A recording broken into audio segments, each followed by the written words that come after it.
Happy Friday and welcome to the Bulwark podcast. I'm Charlie Sykes. The rundown of the day's news in my morning newsletter, Morning Shots.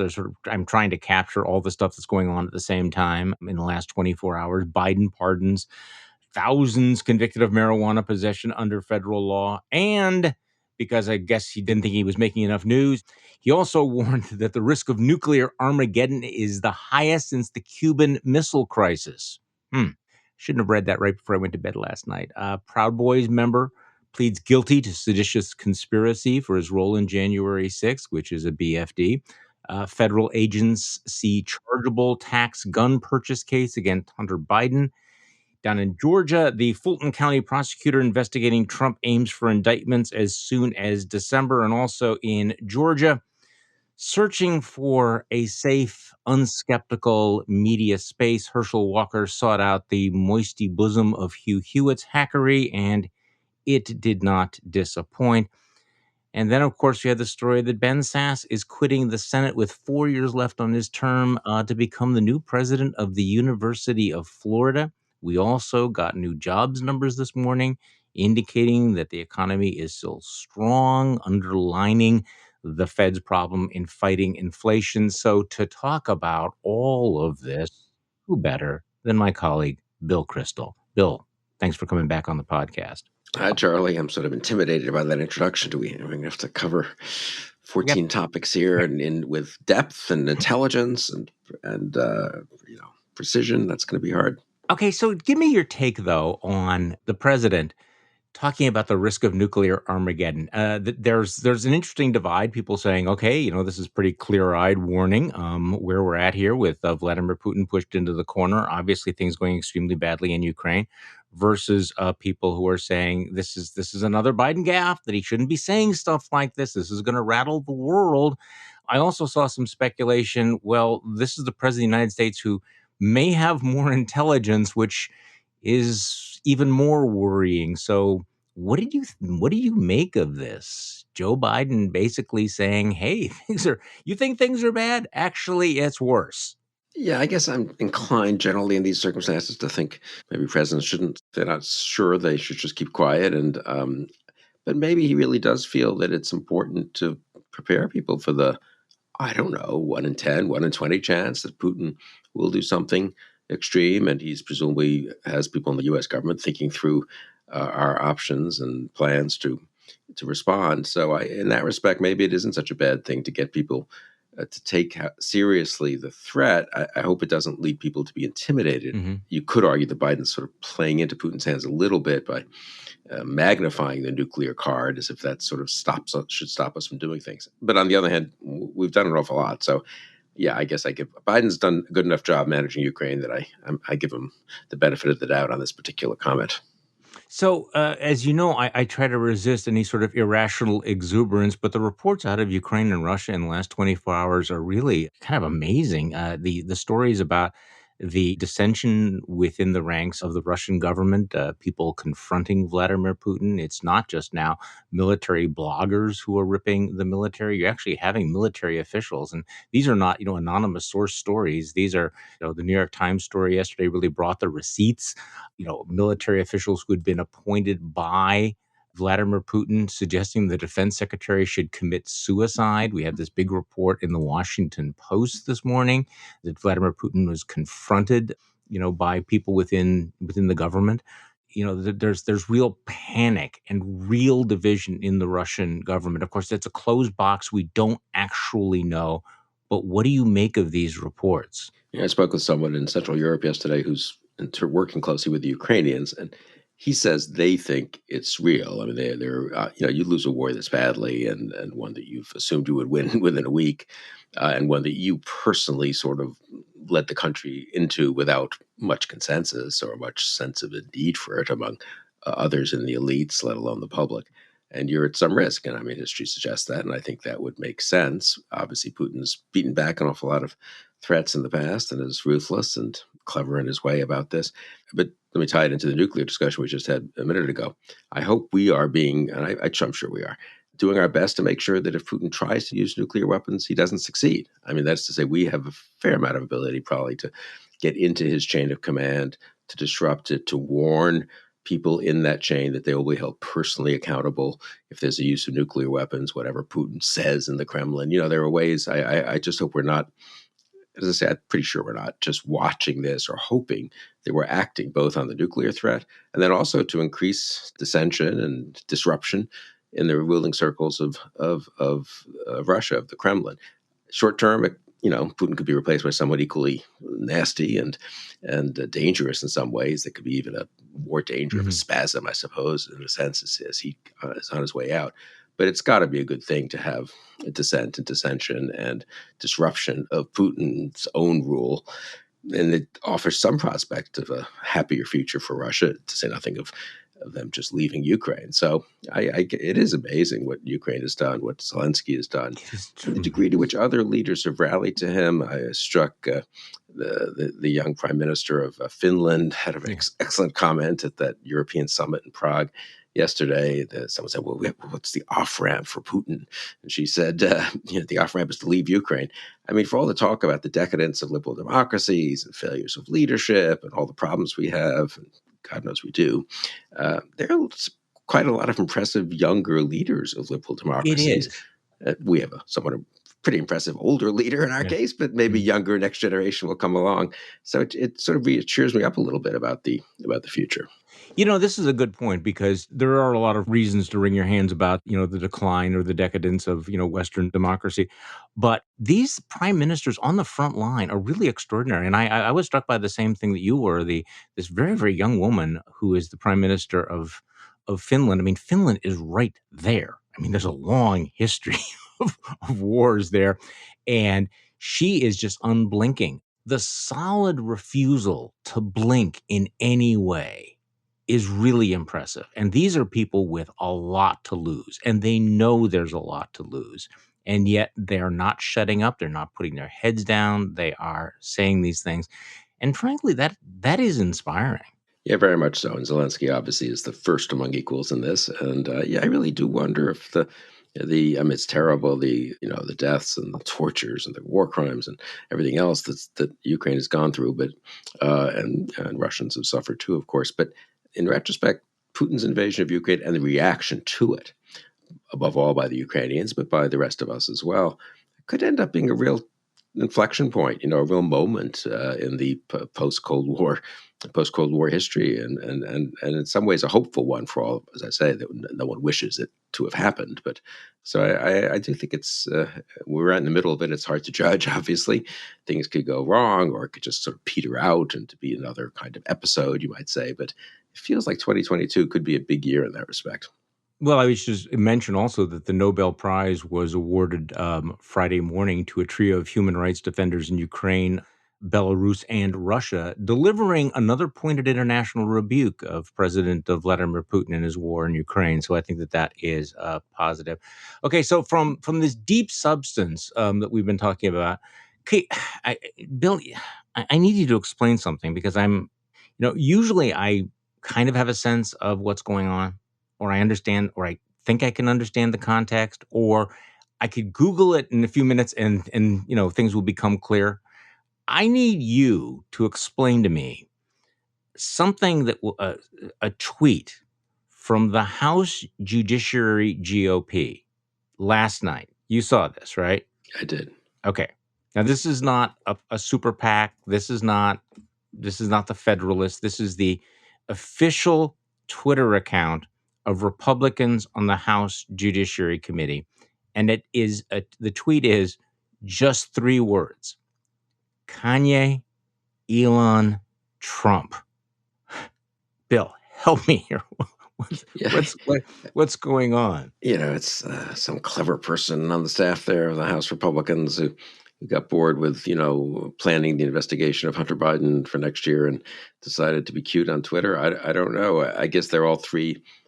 I guess Kanye was on Tucker Carlson's show, and Elon Musk has been pro-Trump in various ways, pro-Putin in various ways, which fits into being pro-Trump. So those are the three. We're supposed to be In, we are triggered. So, but I mean, winking, blinking, nod. Just you don't yeah, I even know write these are the three people sentences. they look up to. I guess. I mean, that's Mo in a Curly way. Shep. What I'm Yeah, I mean, what? No, the Three Stooges, the Three Witches. I was thinking of this Tinker Evers chance. For those of it's yeah, we should all play games now. We should all think of trios that that we like to mention. But I don't know what can Oh, one say. I mean, it's like every time you think these people are well, whatever. well, let's speaking of these people, watching what's happening down in Georgia is a little bit with the fascination of watching a car crash involving clown cars. But Herschel Walker goes on Hugh Hewitt's show yesterday and spins himself this word salad. He's then asked by reporters about the reports that, of course, you knew the woman whose abortion you paid for because she's the mother of one of your children, and we get a lot of argle bargle. You know, there's so many questions that now actually feel, "Oh, will this make a difference? Is this going to make a difference in the election?" So what do you think at this point? I mean, Republicans, at least nationally, and I'm not sure what's going on with the Georgia Republicans who are close and may know what this the next shoe to drop. National Republicans are all in national right to life, all in. Anecdotally, it would seem as if Republican voters, Christian evangelical pro-lifers, just don't have a problem with the fact that Herschel Walker urged his girlfriend to get an abortion, lied about it, and is about to go to the U.S. Senate. What do you think? And is manifestly unqualified to be a senator. I Yes, mean, just to manifestly. begin with that. So I think it'll hurt some, and I think that I think he already was probably behind a bit, and if you pry off 5% of Republican voters, maybe they don't all vote for Warnock. Half of them vote for Warnock. Half of them just skip that line of the ballot. They vote for Kemp for governor, and then just skip the Senate race. That could take a 3-point race to a 5 or 6-point race, and that may be what we end up with. I'm very struck by the reaction, though, of the Republican establishment, the conservative establishment, conservative elites. You and I remember we were both at the Weekly Standard then in 2017 when stories came out about Roy Moore as he was running for the Senate in the special election in Alabama. So I looked this up quickly yesterday. It was like, didn't trust my memory, but I sort of thought that people did disavow Yeah. him and chastise him. And some people even said he should step aside. So it turns out Mitch McConnell and Paul Ryan, the Republican leaders of the Senate and the House, both called on him to step aside because of the allegations. The Senatorial Committee cut off its funding for at least a while. Lots of conservative, but not all, conservative, magazines and so forth criticized Moore and said this is unacceptable, or at least lamented the situation, or called on him to make all the facts more available. I don't remember what National Right to Life did and so forth, but there was at least some sense that, oh my God, this is really bad, and this has to call into question our normal party loyalty and ideological preferences. What's so striking is that almost exactly 5 years later, right, there's almost none of that. Almost none of that. Took 12 hours, Republican senatorial NRSC, the PAC that supports Republican Senate candidates, and Mitch McConnell's own PAC. We're all in, doesn't matter. And then every conservative, virtually, don't you think, every conservative leader, every Trumpist, and even a lot of the anti-Trump types, well, look, it doesn't matter. He's a flawed person, but we need the vote, and that's what it's all about. So the degree of degeneracy, to use a word of Lincoln's that I like in this context, of the Republican Party, the degree to which that's progressed over the last 5 years is pretty striking. In early Trump years, there was still some sense of, this is kind of a bridge too far. Trump was himself problematic. Maybe that was an exception. We can't just have this be the norm. This is the norm. They do not care. No, and this is a really interesting point. And I was asked this question last night: would Roy Moore have been elected in this election cycle? And I agreed with your take on this. That yes, I think absolutely he would, because you have seen the acceleration of this degeneracy. For people who think it's always been like this, no. I am old enough to remember, as are you, when Todd Aiken was the Republican nominee in Missouri, and he said something stupid and offensive about rape. Remember back then? Now, again, that was closely divided Senate. The seat was very, very important. Republicans really wanted to win that seat. They thought they were going to win that seat and beat Claire McCaskill. And yet, after Todd Aiken said what he said about abortion and about rape, they bailed on him.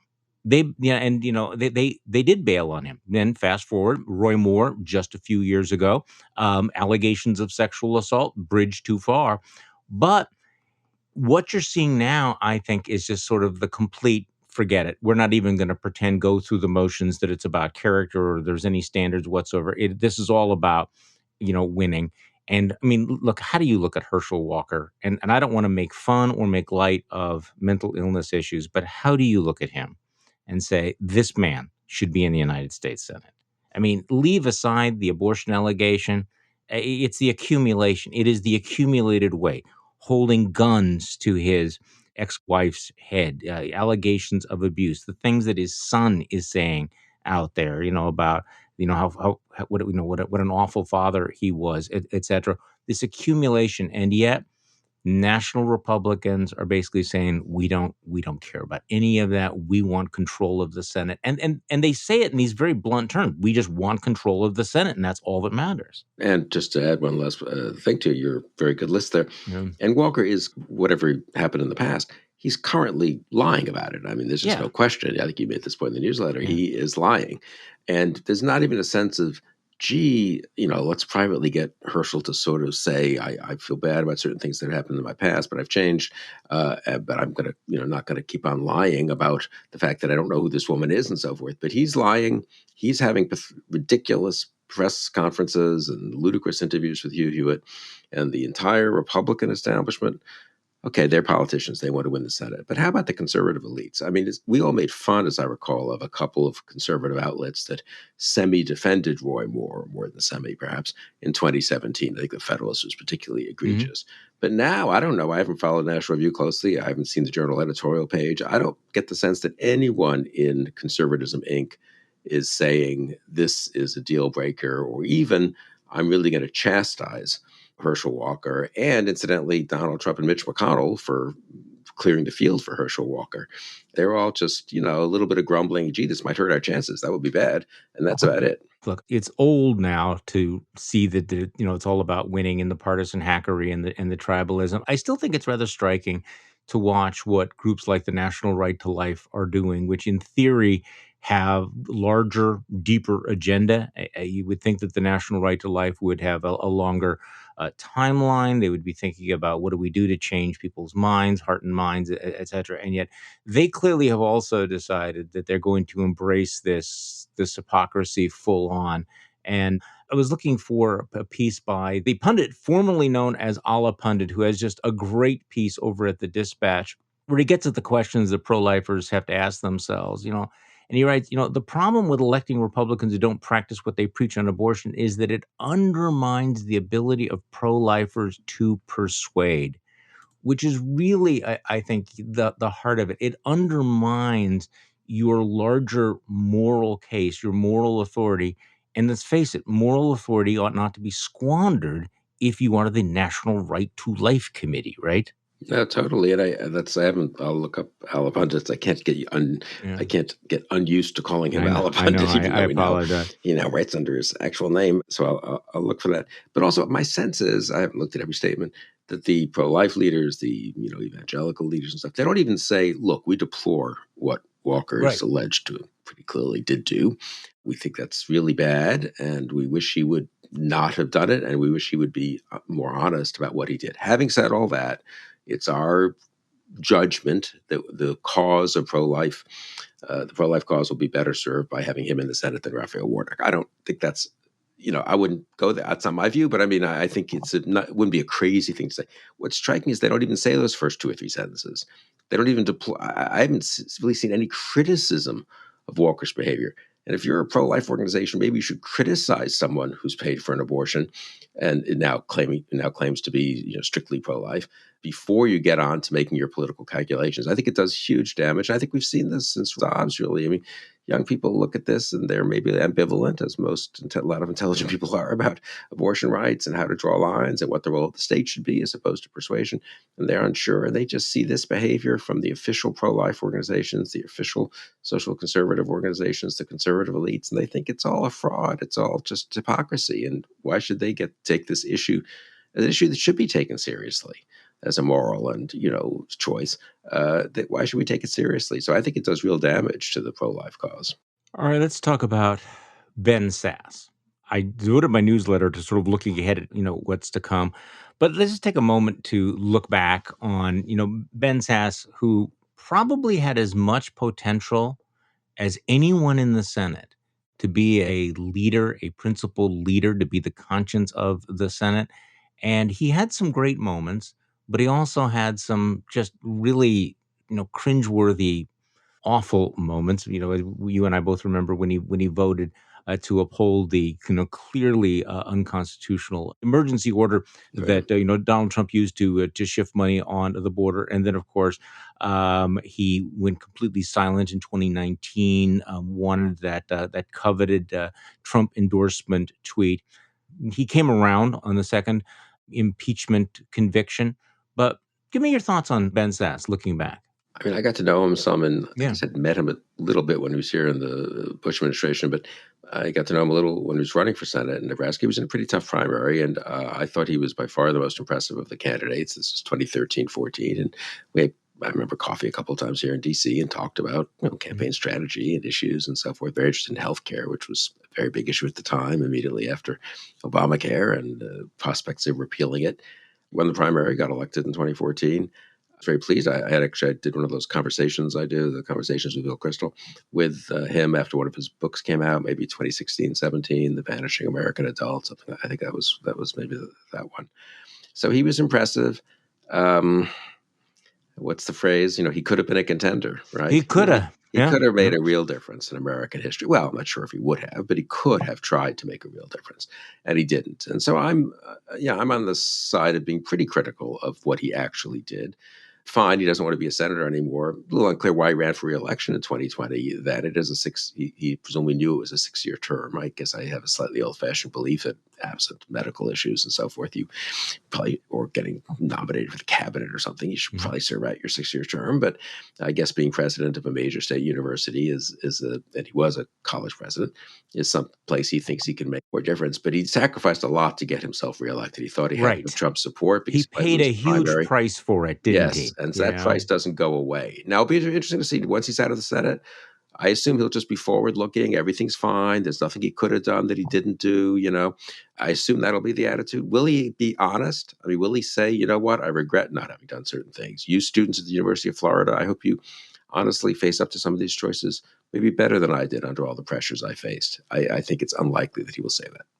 Well, I devoted most of my piece this morning to looking ahead at the challenge that he's going to face, the test he's going to face down in Florida. It is kind of interesting. I mean, I certainly can understand why you would want to get out of the toxic swamp of the Republican Senate caucus, so that you don't have to have lunch with Ted Cruz and Josh Hawley and maybe Herschel Walker and Dr. Oz, et cetera, in the future. But he really has now dropped himself into the middle of the MAGA snake pit of Florida politics. I mean, this is a state that is ultra MAGA. The legislature is the folks that are making the decisions about the University of Florida.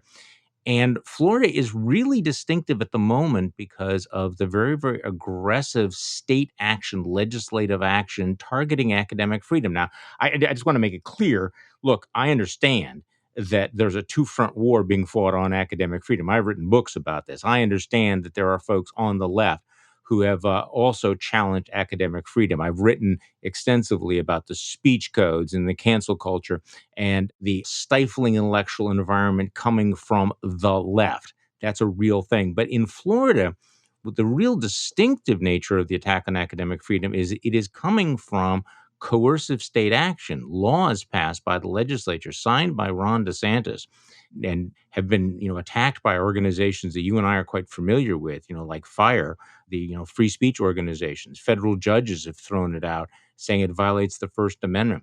I'm going to be very interested to see how Ben Sasse handles this issue, whether he stands up to Ron DeSantis or whether it turns out that he's going to be Ron DeSantis's water boy on this one. Yeah, or something in between where he kind of Yeah. vaguely says, of course, he believes in, diversity of viewpoints and free speech. But of course, the real problem is the left entirely. And so, he's going to make sure there are some conservative professors, which would be fine at the University of Florida. But will he explicitly say, you know what, professors should have the right of free speech, including professors at state universities? That's kind of what DeSantis and the legislature are they're suggesting that they don't. They're state employees.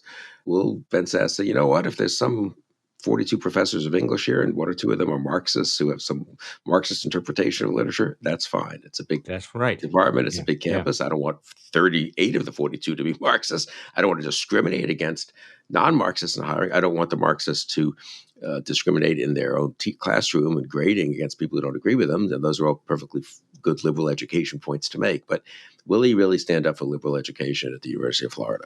Well, and it really is a pretty clear choice. Look, I hope that he looks at what Mitch Daniels has done at Purdue, and this is the way a university president can be a significant leader on issues of higher education, speak out for free speech. But it's really going to be complicated in this Florida because of the Stop Woke Act, which really restrict what professors and teachers at universities, can say about race and gender. As Fire said, this stretches beyond a constitutional prohibition on compelled speech. So he's going to have to take a position on this, and that's what's going to be interesting. So I mean, you wonder whether he's picked for this because he's going to speak truth to power or because he won't. I mean, is he being chosen as the president of the University of Florida because he's going to stand up to for academic freedom, or because he's going to provide cover for this attack? And again, this law is quite distinctive. And also, you mentioned the lawsuit that's going on right now. You have DeSantis, who's appealing the federal judge's ruling, saying it's unconstitutional, to the 11th Circuit Court of Appeals. And Florida is explicitly arguing that professors at public universities do not have a right to free speech when they teach. Now, that case is going to be one of the could be a landmark case in academic freedom. And here's Ben Sasse, who is jumping from the frying pan of, a deplorable Senate caucus to this right into the center of this fire. Yeah, I imagine he'll focus on, I don't know, setting up a great books program and a civics education program, and also maybe online education. I think Which is that's all fine. Yeah, that's fine, all and good, I'm yeah. actually in favor of pretty big reforms in higher education. I Yeah, hope he does I too. change a lot of things. Though the system hasn't changed in an awful long time, and it's antiquated in all kinds of ways, and just inefficient, costly, of course, and all that. The height of the Iraq War, I spoke at many colleges, universities, actually, once or twice, harassed, and I had a pie thrown at me and shouted at and stuff, but mostly treated fine. But I would say what most impressed me, what I most remember about those times, is a couple of cases where I spoke at the New School in New York, very left-wing campus, and Bob Kerrey, the former Democratic Mhm. senator from Nebraska, actually same state, who was then president of the New School, uh, came to my talk and introduced me, which was totally unnecessary. It wasn't, he wasn't going to learn anything from my talk, and he is a busy guy and all this. But he went out of his way to be there and to remind students and everyone else that, we believe in free speech. You may not agree with Bill, but listen to what he says respectfully, ask tough questions if you wish. And I remember thinking, that's impressive, right? He didn't have to do that. Yeah. Will Ben Sasse not just invite Harvey Mansfield, my teacher, who I hope he does, to speak at to give a distinguished lecture at University of Florida? Will he also, invite some Michael Walzer, another ex-professor of mine Mhm. who's a social democrat, to give a talk? So apart from the legal side of it, I mean, what kind of spirit he conveys in terms of liberal education, I think, is important. Yeah, he has another chance. Ben Sass has another opportunity to create a legacy. I mean, he could be a gigantic figure in higher Yeah. education, but if he does not stand up to Ron DeSantis, he'll be remembered as a very disappointing United States senator and very much a quisling as in higher education. I don't think he wants that. I really don't think that he wants that, but it's going to be very, very tough for him. So I want to ask you about a tweet you had this morning because you were feeling a little jiggy, feeling a little optimistic. So here's your prediction. Your prediction. The modest GOP bear market rally over the last couple of weeks has subsided. The electoral playing field from now on either remains stable or the primary trend, which had been Democratic over the last 3 months, reasserts itself and Democrats do well in November.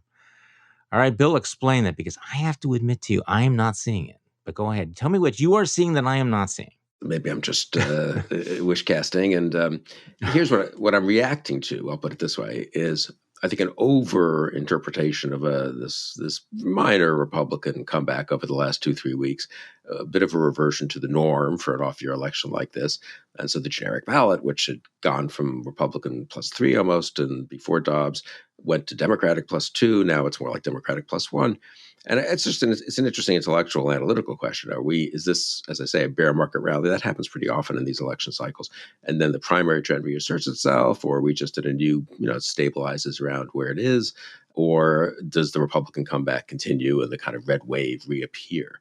And I just think I've always been a skeptic, as you know, about the red wave. I think I was a little ahead of the curve in saying that people were overstating it 6 months ago, and that the gap between the generic ballot and Biden's approval was striking. Biden's approval, of course, is now improved, so the gap's a little less striking, but still there. And I just look, I guess I have talked to enough people, spoken to enough people in different states and congressional districts, especially some of these House races, who've seen some polling. It's pretty good for Democrats. They're usually doing better than Biden did in 2020. And then they quickly say, understandably, but we're not, maybe this is overstating our vote. Maybe the polls are getting it wrong. There's a hidden Trump vote. All that's possible. But I just think analytically, people have overdone the Republican comeback. And the best example of that for me is everyone saying that the Pennsylvania Senate race is a toss up.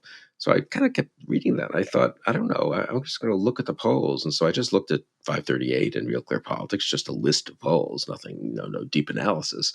And the polls are anywhere from Fetterman +3 to Fetterman +10, and grouped around really 4, 5, 6. So Fetterman, you can lose a race that you're ahead 5 points in a month out, no question. You're foolish to assert that Fetterman's got it locked up.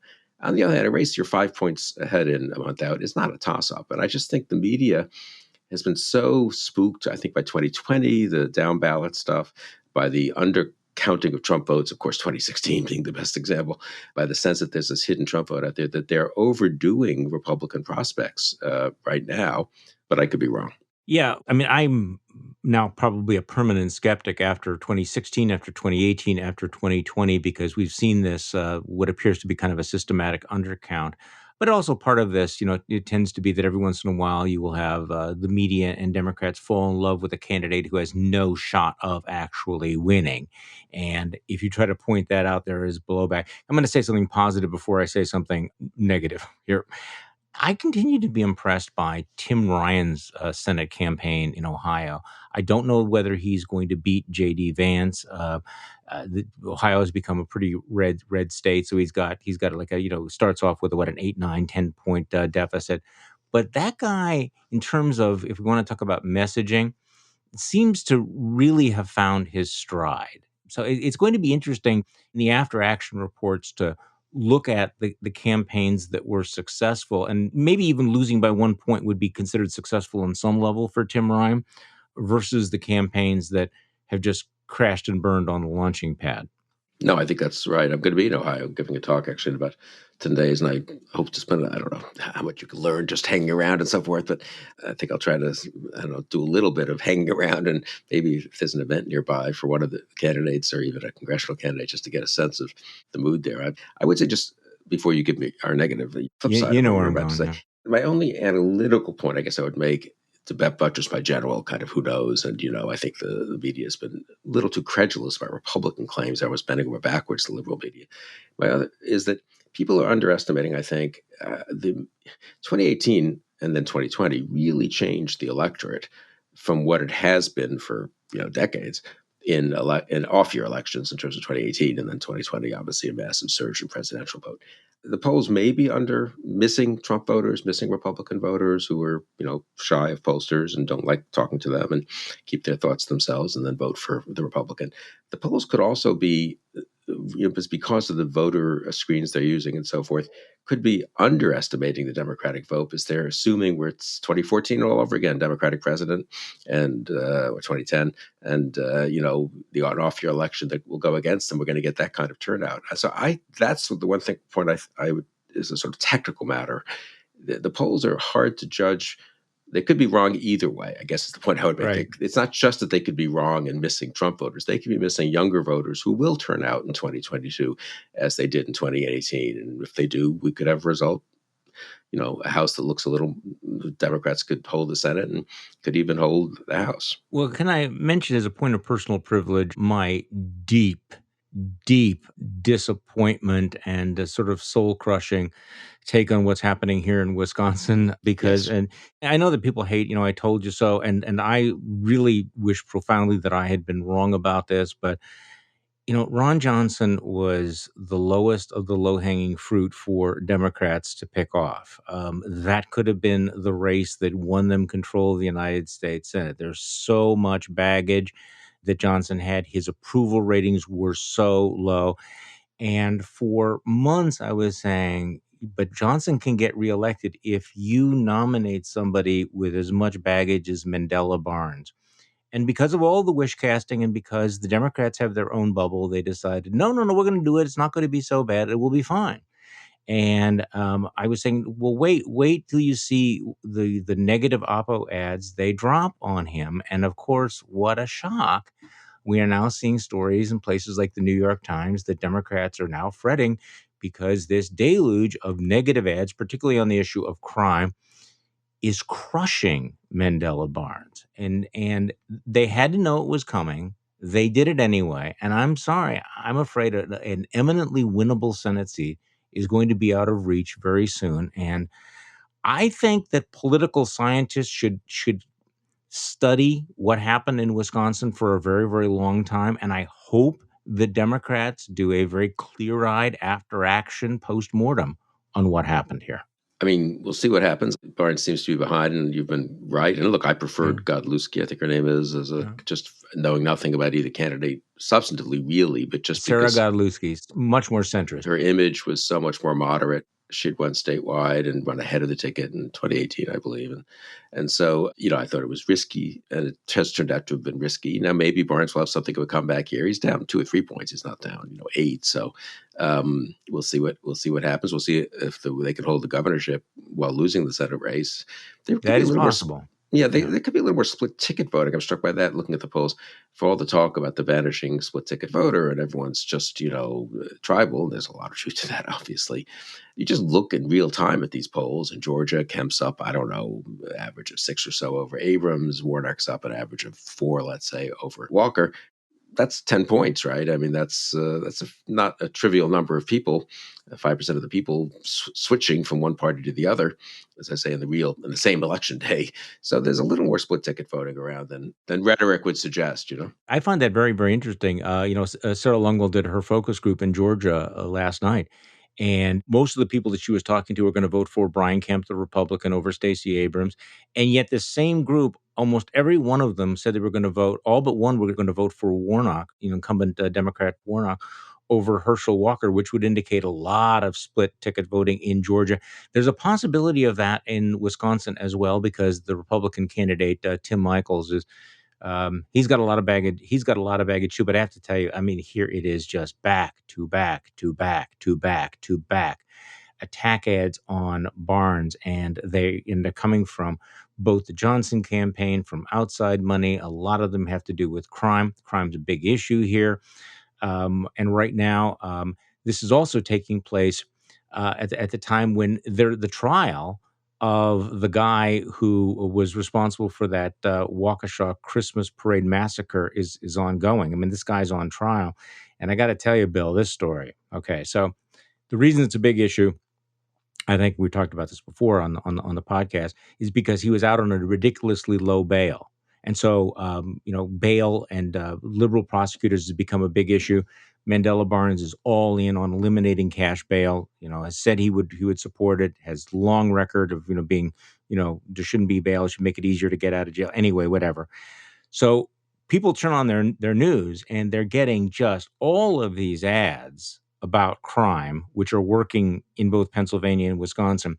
At the same time, they see the news reports about this guy who killed all these people in Waukesha while he was out on bail.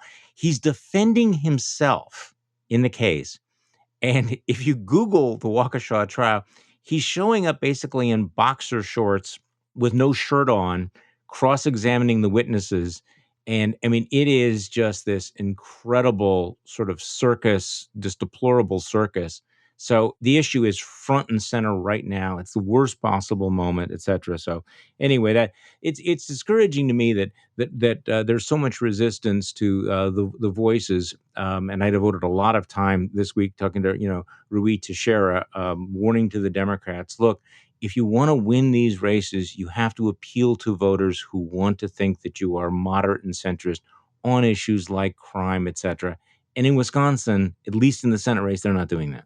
So, yeah. I mean, look, I think it's a mistake. And I think if you talk to someone like the 2 Democratic members of Congress from Virginia who are in tough races and close districts, Abigail Spanberger and Elaine Luria, they would say they have tried very hard to make clear they're not the same. I mean, they don't criticize Barnes personally, but that they come from a different wing of the Democratic Party. If you step back, you could say there's a fair number of moderate Democrats have won primaries this year and are running reasonably moderate campaigns. But but look, these states are different and these candidates are different. And obviously, we're only talking a few percentage points here of a swing. And it turns out Fetterman's the progressive candidate, but he has a different feel than Barnes, right? And I think Pennsylvania so. is also Yeah. different from Wisconsin and stuff. And so, and his opponent maybe is not an incumbent senator, obviously. So all these things make a difference. And so, but I look, generally, I totally agree. Very important for Democrats as much as they can. I mean, they have their own voters and their own primaries. And Barnes is lieutenant governor, and he wasn't sort of like crazy that he would win the nomination, but very important for them as much as they can to nominate candidates who could win. And also, I think from your point of view and my point of view, candidates who are more sound on some of these issues and resist some of the progressive nostrums. So around the country, are there any other races that are sort of below the radar screen? I mentioned back in 2018, Democrats got themselves all worked up over races they thought that were winnable that turned out not to be winnable at all, like in South Carolina, et cetera. But what do you make of some of the polls out of North Carolina where Democrats are always sort of loosey with the football? Is it possible that is that in play? Is Utah, which nobody really is talking about except for people like us, are there things that are sort of out of our frame of vision that might actually turn out to be a BFD? Yeah, so that's a very good question. That's one reason I did that little tweet this morning. I mean, if you just come down from Mars and look at the numbers, Yeah. Nevada looks like a Democratic state that could go Republican. Yeah, that North looks Carolina bad. looks almost equally, though, on the numbers as like a Republican state that could go Democratic. Now, they keep, never quite works out in North Carolina, and the most frustrating state for Democrats probably in the last 15 years repeatedly. So maybe it won't, and it probably won't. But I do wonder about North Carolina, Ohio, I think is the other one that everyone kind of vaguely assumes can't come through at the end. But there, I think they're just overdoing it. I mean, the actual other senator from Ohio was a Democrat. I mean, it's like, wow, Yeah. it's just amazing if the Democrat could win the Senate seat. So could Ryan do what Brown has done? It's possible against a flawed candidate. I think Utah is very interesting. That's an interesting case study, sort of the opposite of Barnes, where the Democrats, to their credit in Utah, Yeah, didn't exactly. nominate anyone once our friend Evan McMullen was able to get himself on the ballot as an independent and make clear he was going to be able to mount a credible challenge to Mike Lee. He's raised more money than Lee in the third quarter. There's a huge influx now of outside spending to save Lee. Again, ultimately, if you had to bet, you figure Lee probably makes it by 4 or 5 points or maybe even a little more. But I don't think that's a done deal. And let's see what happens, what the dynamics are out there. So these states are different. Here's where I've been putting it. For the last 20 years, really, maybe 30, the people who said demography is destiny, these Yes. states will revert to their fundamental affiliation at the presidential level, and that will drive everything else, and so don't bet on some attractive candidate who looks attractive at a red state, some blue, Democratic candidate, or vice versa. They're just not going to make it. And people like me said, I don't know, candidates matter, these, don't be so deterministic. I was wrong. They were right. The deterministic types were right. But maybe that's sort of run its course, or not run its course, but maybe that's been overdone almost analytically. So people don't even look at Utah. And you see polls, I mean, legit, authentic, non-push polls, and they're, I don't know, 2-point gap between Lee and McMullen. You think, it looks kind of competitive to be an incumbent who's at 47 and isn't putting away his challenger. And then, no, it's Utah, can't happen. So I think there's, even some of these, Oklahoma, there's some weird things going on in some of these states.